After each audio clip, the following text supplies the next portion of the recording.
Саламатсыздарбы? Японча онлайн курсуна кош келипсиздер. Бүгүнкү биз өчү тамгалар ра, ри, рү, ре, ро тамгалары. Ра тамгасы 2 баскычтан турат. 1, 2. Бунун жазылышын тереңирээк карай турган болсок, 1, 2. 1, 2. 1, 2. Ал эми ра тамгасы колдонулган сөздөр бул ракыда төө деген түшүндүрөт.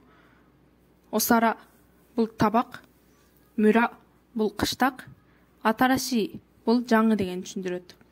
Ри тамгасы бул да 2 баскычтан турат. 1, 2. 1, 2. 1, 2.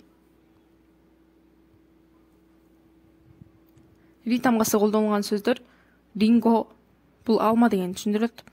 Тори чымчык деген түшүндүрөт. Рёри бул тамак деген түшүндүрөт. Бул биринчи ринин жанында турган кичинекей йо тамгасы бул кичинекей тамгалардын катарына кирет. Бул кичинекей тамгаларды дагы бир сабакта кошумча өтөбүз. Ари бул кумурска деген түшүндүрөт. Күсүри бул дары деген түшүндүрөт.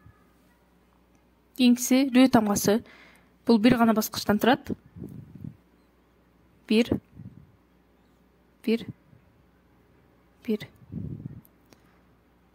Рү тамгасы колдонулган сөздөр күрүма бул автоунаа же машина. Сару бул маймыл. Хару бул жаз деген түшүндүрөт. Каруй бул жеңил деген түшүндүрөт. Ре тамгасы 2 баскычтан турат. 1, 2. 1, 2. 1, 2.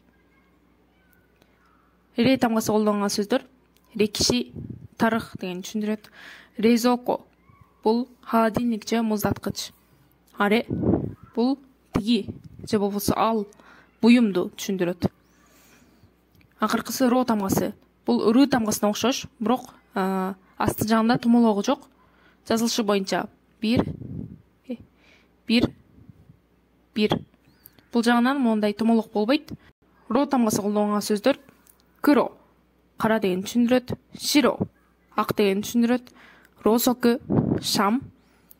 Иро бул түс деген түшүндүрөт. Көңүл бурганыңыздар үчүн чоң рахмат. Эгер видео жакса, подписка баскычын басып колдоо көрсөтүп койсоңуздар болот. Эгер ой пикириңиз болсо, комментарийге жазыңыз.